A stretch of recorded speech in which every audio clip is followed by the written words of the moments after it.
El Foro Económico Mundial, el Foro Económico de Davos, global de Davos, acaba de dar una declaración sobre la única manera de reducir la equidad a nivel mundial en cada uno de los países, y es eliminar tanto como sea posible la evasión fiscal.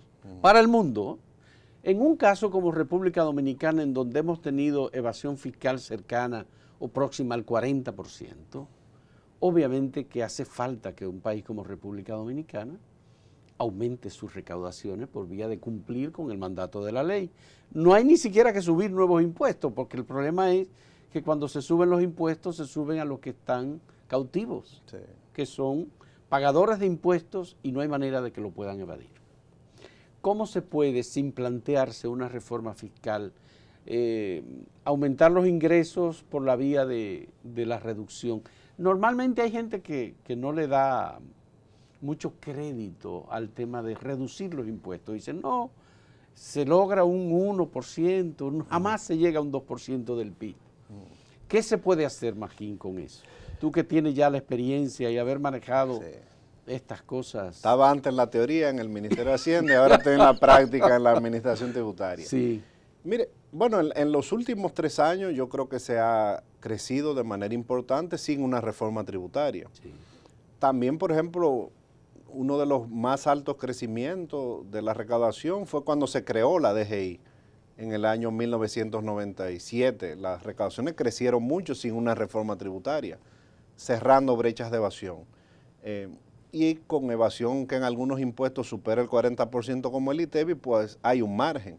De hecho, la evasión en ITEVI en algún momento llegó a estar cerca del 30%, cuando se hizo la reforma de los comprobantes fiscales por ahí. Luego, con los aumentos de las tasas, se ha complicado y bueno, por eso la encontramos un poco más alta. Entonces, se puede cerrar. Ya una discusión de una reforma va a ser más difícil. Se habla de bajar las tasas, yo creo que puede haber margen. Seguro no hay margen para subir las tasas en el país. Ya en casi todos los impuestos estamos más altos que el promedio. Por ejemplo, en impuestos sobre la renta, el promedio en América Latina es 25, aquí estamos en 27. En ITEVI el promedio debe ser cerca de 15, aquí estamos en 18. Sí. En alcoholes, cigarrillos y combustibles, seguro estamos más altos que el promedio regional. O sea, margen para subir tasa, complicado. Impuesto a las telecomunicaciones está bastante grabada. Por encima del 30. Sí, tiene ITEVI, tiene un impuesto selectivo, 2 impuestos selectivos. Porque hay uno para Indotel. El desarrollo de las telecomunicaciones. Correcto. Entonces, esa sería una discusión. En el mundo las cosas han cambiado en los últimos años, dramáticamente el nivel del debate.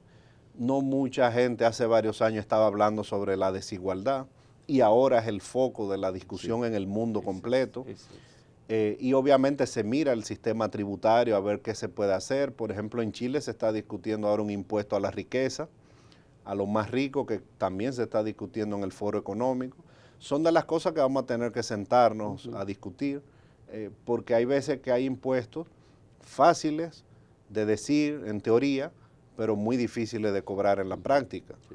Entonces, eso es algo que vamos a tener que ver. Ahora, a nivel mundial hay una tendencia para cerrar la brecha de evasión, por eso fueron creadas muchas instituciones, por ejemplo, el GAFI, el Grupo de Acción Financiera, la OECD tiene la iniciativa del Foro Global, para tratar de cerrar, dar más acceso a las administraciones tributarias, información para que no se pierda ingreso a través de los paraísos fiscales. Se están haciendo listas negras en esos foros de países, en términos financieros, contribuyen a la evasión a través de no dar, de no ser totalmente transparente. O sea, hay una tendencia mundial a la transparencia. Así es. He visto también que en Estados Unidos algunos ricos, muy ricos, como Warren Buffett o como Bill Gates o Jeff Bezos, por ejemplo, están diciendo nosotros queremos que nos cobren más impuestos. Es decir, hay una tendencia en el gobierno de Estados Unidos a reducir los impuestos a los ricos y ellos dicen queremos más. Piketty acaba de decir, yo si me gano tal cosa, yo querría que me pusieran un 90% de los impuestos y los demás con lo otro yo resuelvo. Sí, Es decir, esa tendencia, aquí uno no siente que haya el interés o que alguien proponga impuestos a la riqueza en República Dominicana. Sí, de Piketty, que es un profesor, bueno, no sorprende. Lo sorprendente es que alguna de la gente más rica de Estados Unidos lo diga. Lo diga, Y sí. tiene como Buffett, que tiene varios años diciendo. Sí. Eso, sí, uno no lo ve en el país. Ahora yo creo que el mundo va hacia eso. El tema de la desigualdad realmente crea problemas de cohesión social, de injusticia social que hay que abordar. El sistema tributario puede ayudar. Yo mencioné en la actividad que tuve la semana pasada de rendición de cuentas que los impuestos más progresivos del sistema fueron los que más crecieron el año pasado. O sea, estamos haciendo un esfuerzo se aumentó la recaudación del impuesto sobre la renta a las personas físicas, a los profesionales independientes, el impuesto a los dividendos, que es muy progresivo, el impuesto de ganancia de capital, pero es complicado.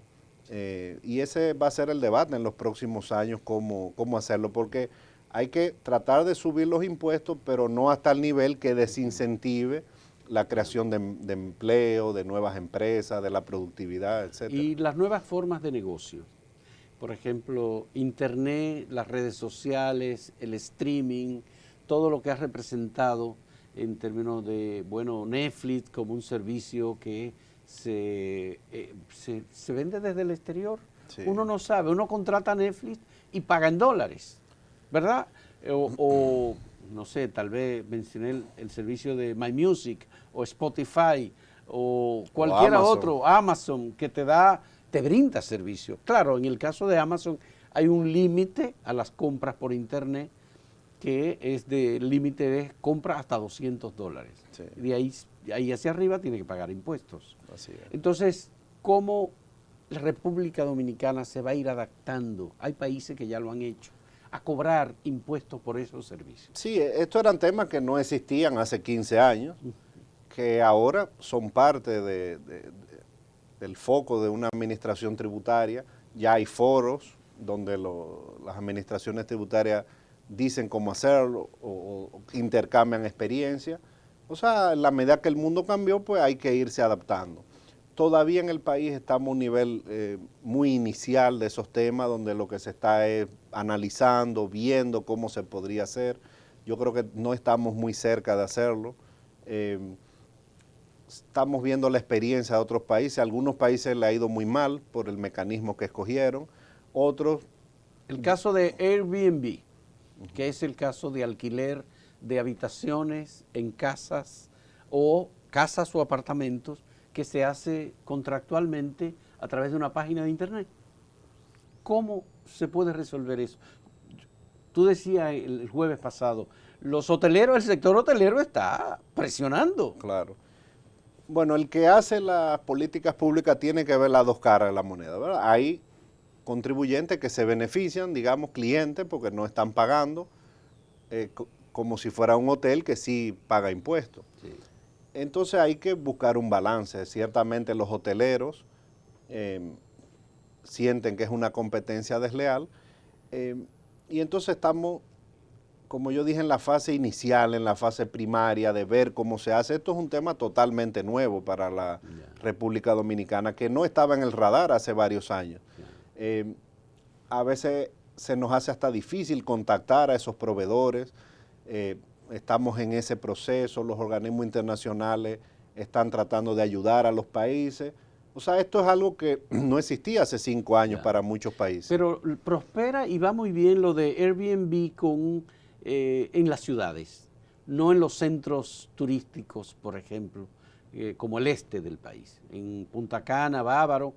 Ahí puede haber servicio de Airbnb. Sí, lo hay. Lo hay. Lo hay, sí, claro, porque todo el que tiene alguna propiedad, por ejemplo, adentro de Punta Cana, la puede alquilar a través. La puede incluir en... Sí, sí, claro. Entonces, tenemos alguna información de la dimensión del uso de Airbnb para contratar muy aproximado. Todavía son datos muy aproximados. se puede tener alguna idea, los mismos hoteleros tratan de hacer sus estimados. Yo creo que es un tema a estudiar para el país.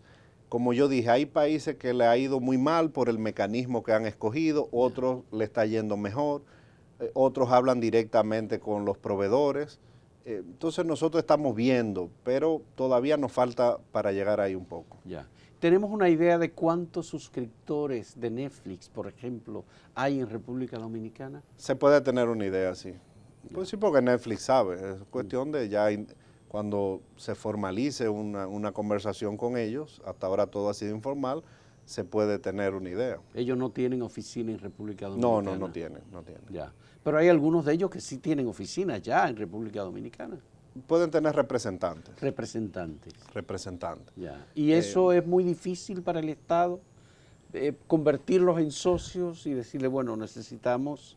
A veces más difícil de lo que la gente piensa, porque muchas veces no tienen realmente por qué dar información, hay temas legales que hay que sobrepasar, hay que ver si hay que hacer algunas normas nuevas, si hay que hacer leyes nuevas. Ya. Hay una cosa que no se ha mencionado, que es el servicio de publicidad que te ofrece Google o que te ofrece cualquier otro de estos grandes medios, redes sociales. La publicidad en República Dominicana paga impuestos desde hace mucho tiempo. Primero fue corto, pero ya eso se ha normalizado. ¿Cómo se le puede cobrar a las redes sociales, a Google, a Facebook, a YouTube, esos servicios de publicidad? Son con los mismos mecanismos de hablar directamente con los proveedores. Ya hay muchos de esos proveedores que tienen áreas especializadas, que están hablando con los países. Primero hay que validar la información, quién es el interlocutor, y en muchos casos tendrá que ser a través de los organismos internacionales que nos ayuden a llegar. Hay países que lo están haciendo en bloque, países obviamente más fuertes. Sí. Entonces nosotros estamos viendo cuáles son las mejores formas.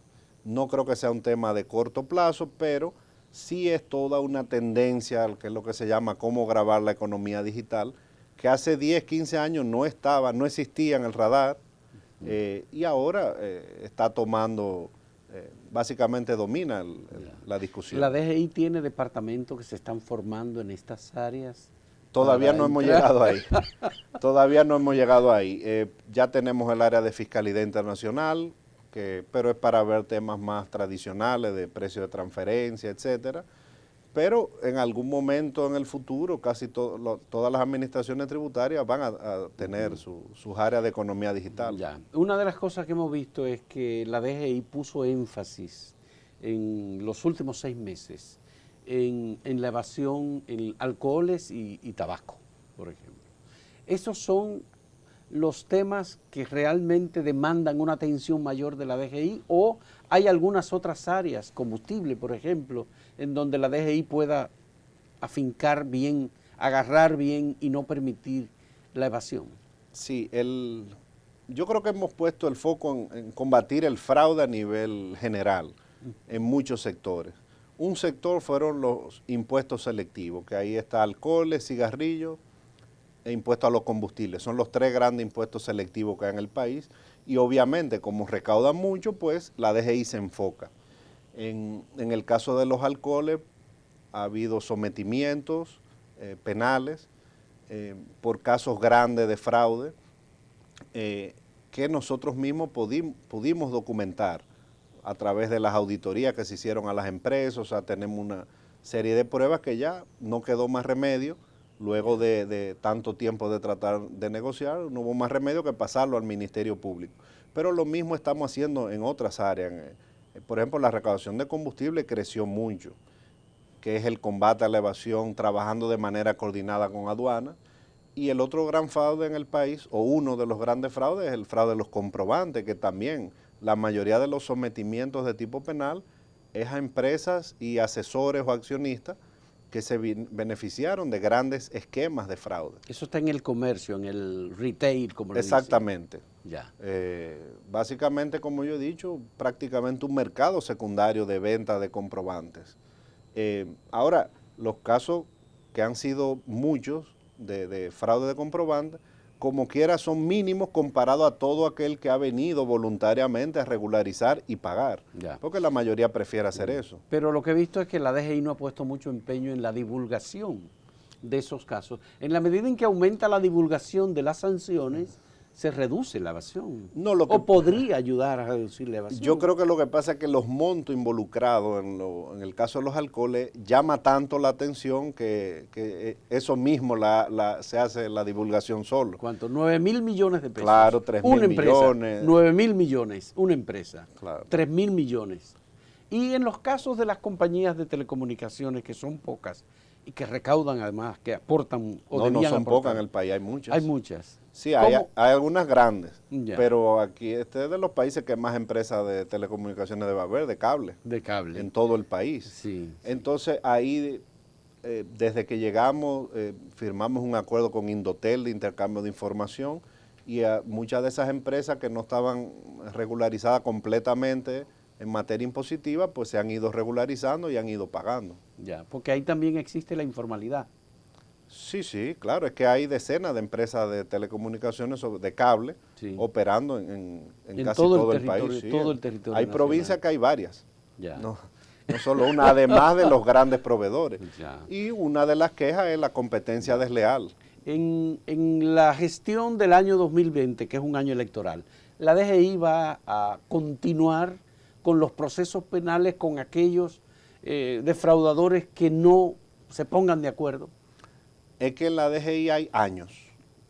Este es el año 2020. Sí. No sabemos qué más pasa. O sea, hay un año normal donde la DGI tiene su plan de trabajo. Ya. Independiente de que haya elecciones o no. Es que eso no tiene que ver. O sea, los países siguen funcionando igual ya. Y la institución, el Banco Central va a tener que seguir funcionando igual. Comprará y venderá bonos en el mercado, hará su política monetaria.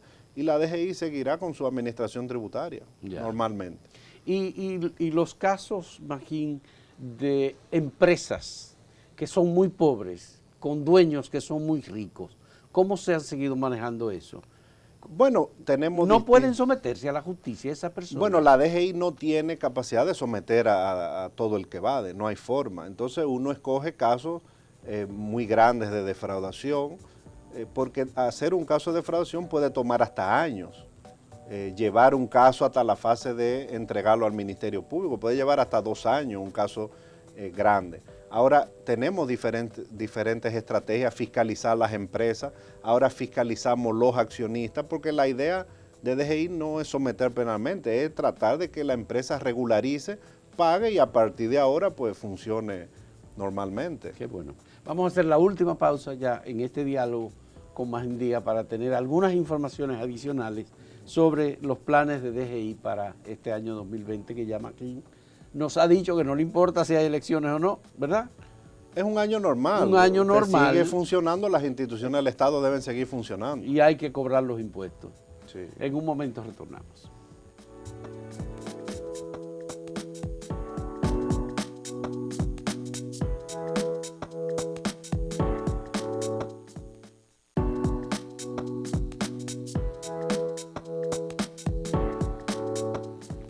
Magín Díaz, director general de Impuestos Internos, nos interesa saber, la proyección que ustedes han hecho para el año 2020, ¿supera en recaudaciones lo recaudado en el 2019? Sí, siempre porque es hemos así. visto que el presupuesto del año 2020 está en los 966 mil millones de pesos. Sí, siempre se pronostica un crecimiento de las recaudaciones. En el caso de la DGI, las recaudaciones pasarían a un valor cercano a los 535 mil millones de pesos y eso debe ser con un 10, un 11% adicional a lo que recaudamos. Es decir, de 483 mil millones a 535 mil millones. Sí. Entonces eso es sumar casi 60 mil millones, un poco correcto. más de los 52 mil millones. Correcto, pero yo entiendo que es alcanzable, es un crecimiento por encima de la actividad económica, pero lo hemos hecho desde el 2016. En temas tributarios las cosas toman tiempo. muchas de las cosas que se vieron en el 2019 porque la pensamos y la pusimos a trabajar desde el 2016. Entonces, con esta inercia que llevamos de altos crecimientos en la recaudación por todas las medidas que se han tomado, yo entiendo que es un monto que es alcanzable. Ya. Y aquellos impuestos que representan poco en términos de los ingresos de DGI, pero que además incluye un personal que tiene que darle seguimiento, uso de tecnología, avisos permanentes. La DGI es la institución del Estado que tiene más avisos mensualmente a todos los ciudadanos. Incluso hay un calendario que es todos los días con información. Sí. ¿Cómo? Bueno, los sistemas tributarios son complejos. O sea, sí hay 3, 4 impuestos que son el 70% de la recaudación. De hecho, impuestos sobre la renta, ITEVI, impuestos selectivos, eso debe ser el 80% de la recaudación. Y después, bueno, hay una serie de impuestos que están en la legislación que es nuestro deber cobrar. Están los impuestos a los pasajes aéreos, a la tarjeta de turismo, el 17% a los vehículos, el marbete, están los impuestos a los juegos. Hay muchos impuestos, los sistemas tributarios está el impuesto a los intereses, a los dividendos, está el impuesto a los cheques, el 0.15 a las transferencias electrónicas. ¿Ustedes han previsto algún cambio con el tema del 17% a los vehículos? No. No me refiero al impuesto, me refiero al momento de cobrar el impuesto. Porque había la práctica de que ese impuesto se cobra cuando la persona compra el vehículo. Parece ser que se ha establecido que es cuando el vehículo llegue a la compañía concesionaria. Mira, es que hay que conocer un poco la historia. A ver. Existía en el país hace años la comisión cambiaria, que era de 13%. Y creo que en el 2005, 2006, estoy hablando de memoria, había que eliminar ese impuesto porque violaba los acuerdos de libre comercio y los acuerdos con la Organización Mundial del Comercio, y se decidió cambiar eso por un impuesto ad valorem a los combustibles y un impuesto ad valorem a los vehículos. Y para que en ese momento no hubiera problemas con los organismos del comercio internacional como la OMC, se decidió que fueran impuestos cobrados internamente por la DGI, y antes lo cobraba la DGA. Y por eso esos impuestos, desde ese año, que fue 2005 o 2006, pasaron a ser impuestos de DGI para que a nivel internacional no nos causara un problema con la OMC. Un impuesto interno. Exactamente, pasaron de ser un impuesto cobrado en aduana, esa es la historia. Y se ha mantenido así, y ya el tiempo va pasando y tiene más de 10 años que es la DGI que los cobra. He visto unos abogados que han presentado una instancia para que no se cobre ese impuesto a los concesionarios cuando importan el vehículo. Sí, así es que se ha cobrado en los últimos 10 años. Siempre hay, sobre todo, por ejemplo, organismos internacionales como el Fondo que dicen eso es mejor cobrarlo. Ellos están impugnando la ley que estableció el cobro de ese impuesto. Sí. Dicen que hay empresas que están cerrando, que no tienen forma de... Dicen que perjudica igualmente a la ciudadanía. Bueno, ellos pueden decir eso, pero no ha habido cambios ni hay planes de hacer cambio ahora. Y esa es la historia de por qué el impuesto se cobra ya después que el bien entró. Desde que entra, se cobra. Es decir, que los vehículos que están en venta, en dealers... Antes lo cobraba la aduana inmediatamente entraba. Sí. Ahora después ya que el vehículo entra. Después que se vende, etcétera. No se cobra en aduana. No se cobra en aduana, sino en la DGI. Y entonces se le permite a la compañía, cuando vende el vehículo, paga el impuesto. Correctamente, así es que funciona. Pero lo que ellos están diciendo es que hay un cambio, que ahora se va a cobrar desde que el vehículo entra. Eso es algo que se ha puesto como una declaración de intención, pero no es algo que está totalmente decidido. Ah, ya. No. Ya, muy bien. Entonces no hay... porque he visto que ellos fueron a la Suprema Corte de Justicia a presentar un recurso. Pero por ahora no hay ningún cambio. El impuesto, bueno, recauda lo que recauda.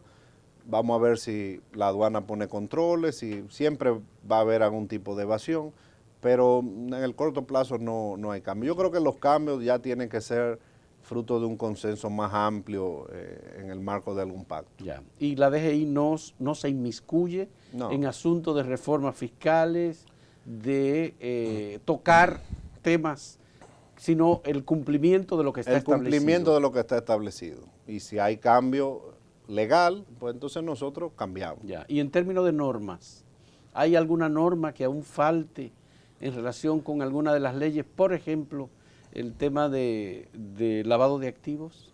No, ahí se emitieron casi junto con la ley, inmediatamente salió la ley, salieron las normas que eran responsabilidad nuestra, creo que salieron 2 o 3 meses después. Y la última norma importante que estaba pendiente, pero en cronograma, salió este mes, que es sobre los comprobantes fiscales electrónicos. Ya. Pero no hay alguna norma ahora importante que tenga que salir en este año. Ya. ¿Y el cumplimiento de la ley de lavado de activos ha facilitado las cosas? ¿La DGI ha tenido la oportunidad de usar el recurso que tiene ya disponible para determinar? Porque hay algunos casos en los que se ha incluido el lavado de activos. Se ha incluido porque la ley, y se incluía antes, pero la vieja ley. El gran cambio que hubo es que ahora el fraude tributario, la defraudación, es un delito precedente de lavado de activos, a partir de la entrada en vigencia de esa ley. Es un cambio fuerte de reglas. La DGI tiene múltiples responsabilidades en el marco de esa ley, porque esa ley nos pone como autoridad competente sobre un grupo de sectores, entre los cuales están los dealers de vehículos, los dealers de joyas, las inmobiliarias, los abogados, los notarios, las casas de empeño. Sí. Todos esos son sujetos obligados de la DGI, que pasa a ser el regulador de esos sectores, digamos, en el marco de la ley de lavado. Eso es un cambio de regla importante en el país. La DGI creó un área de prevención de lavado. Entrenamos más de 300 de nuestros empleados, sobre todo los auditores, en técnicas de lavado de activos. Y es un proceso gradual. Mucha gente pensó que con la aprobación de esa ley iba a haber una cacería de brujas, y no es así. Y ningún estado, yo creo que haría eso. El sistema financiero tenía mucho temor con el tema del secreto bancario. Sí. Y parece que eso no ha habido ninguna dificultad. No, ninguna, porque la DGI siempre ha tenido acceso a la información bancaria. Lo que cambió es que antes tenía acceso a través de un juez y ahora puede pedirla directamente a la Superintendencia de Bancos o al sistema financiero. Ya. Pero eso se puso se cambió en la Ley de Mercado de Valores. Ya. También que fue, digamos, fruto de toda la reforma de los organismos internacionales que tienen que ver con el tema de lavado. Ya. Básicamente se le exigió a los países que para no incluirlo en listas negras de transparencia, pues hicieran ese cambio, y eso tiene 2 años y está funcionando bien y no ha habido ni cacería de brujas, ni problema del sistema financiero, ni nada. En este tema, el Departamento del Tesoro de Estados Unidos ha colaborado mucho con la DGI. Así es. La información, cómo fluye y cómo se procesan estos datos, ¿el Departamento del Tesoro ha dado ayuda, ha contribuido con el conocimiento? Ellos, uno de los expertise principales del Tesoro americano es el combate y la investigación de los fraudes tributarios. Ya. Y ellos ahí nos están ayudando mucho. De hecho, el área de investigación de fraude básicamente fue con la asistencia del Tesoro americano. Y ellos han entrenado al personal en las técnicas de investigación de fraude. También nos están ayudando para mejorar las técnicas de fiscalización en diversos sectores, pero no con temas de intercambio de información bancaria. Lo que sí tenemos ya vigente con Estados Unidos es el FATCA, que es el intercambio de información de todos los residentes americanos que tienen depósitos en el país, que esa información hay que mandarla automáticamente al IRS. Ya, y eso está funcionando. En República Dominicana, sí, que tienen que reportarlo al Departamento del Tesoro. Correctamente, y eso se hace a través de una plataforma especializada que tenemos en DGI. Los bancos suben la información y eso va al IRS. ¿Y las obligaciones fiscales de cada una de esas personas son en República Dominicana o en Estados Unidos? Independientemente de donde sean, si es un ciudadano americano, se manda la información. Ese es el acuerdo, que fue ratificado por el Congreso. ¿Y cuando existe la doble nacionalidad? como quiera, si son americanos hay que enviar la información. Sí. Y ciudadanos dominicanos y americanos si igualmente son americanos y tienen tienen depósito, que pasar la claro, información. y el IRS le da seguimiento y eso también está funcionando bien. Entonces, en resumen, la ley de lavado es un cambio de paradigma grande, le dio muchas responsabilidades ahí por el tema del el fraude como tributario, como delito precedente, y al hacerlo autoridad competente, y se ha ido ejecutando, hemos capacitado el personal, estamos capacitando esos sectores. Lo que no ha habido es lo que alguna gente dijo, que iba a haber una cacería de brujas. No. Un Estado bien organizado, pues uno va capacitando, va aplicando gradualmente. Evidentemente se ha utilizado en algunos casos para sometimientos penales, porque también el Ministerio Público ha considerado que lo amerita. Y en el caso de ciudadanos, por ejemplo, que son identificados por Estados Unidos con una ley especial de persecución, la ley Magnitsky, por ejemplo. Sí, la OFAC. Exactamente, esos casos de ciudadanos dominicanos que Estados Unidos dice, hey, estos son lavadores de activos y tienen compromiso con corrupción. ¿Cómo se trata en la DGI estas personas? No, eso es un tema del gobierno americano que pone a algunos ciudadanos en ese tipo de listado, le impide hacer negocios allá, etcétera. Para fines de DGI no hay ninguna... No le pide a DGI ninguna acción. La OFAC no. Ellos se comunican a la unidad de lavado de activos, que es el brazo técnico de aplicación de esa ley, que opera, digamos, es como la secretaría técnica de esa ley, pero para fines de DGI ellos no lo informan. Bien, Magín, muchas gracias. Te agradecemos mucho que haya aceptado venir a esta conversación y darnos estas informaciones sobre los éxitos de la DGI en el año 2019. Yo creo que es importante que se sepa que la DGI tiene la decisión de llevar adelante, incluso ante los tribunales, en los casos en que es necesario, aquellas personas que no han cumplido con sus obligaciones. Pues se trata de un tema de equidad. Se trata de un tema de equidad y nosotros creo que estamos cumpliendo el deber de rendir cuentas. La información, casi toda la información de DGI, la que podemos publicar, está publicada en la página de DGI, que cada cual haga su análisis. Y es deber de cada funcionario decir la buena noticia, y cuando los datos no sean tan buenos también tenemos que decirlo. Claro, y el negocio lícito. Claro. Si alguien actúa lícitamente y gana, pues no puede ser dañado por otro que comienza a evadir y entonces gana más. Claro, y por eso yo creo que muchas de las asociaciones, ya sea de las grandes empresas, pero también de las pequeñas, en general apoyan la lucha que se está haciendo contra la evasión. Muchas gracias, Magín, nuestro apoyo a la gestión que estás encabezando, y nos parece que República Dominicana necesita instituciones que cumplan con la ley, independientemente de que al final cuando tú salgas digan, mira, qué malo fuiste, me aplicaste la ley. Pero muchos se quieren regularizar y por desconocimiento no aplicaban la ley. Ojalá que se regularice y que todos tengamos la oportunidad de cumplir con ese objetivo de que paguemos impuestos y contribuyamos al desarrollo de República Dominicana. Gracias a Magín Díaz, director general de Impuestos Internos, y muchas gracias a ustedes por la compañía.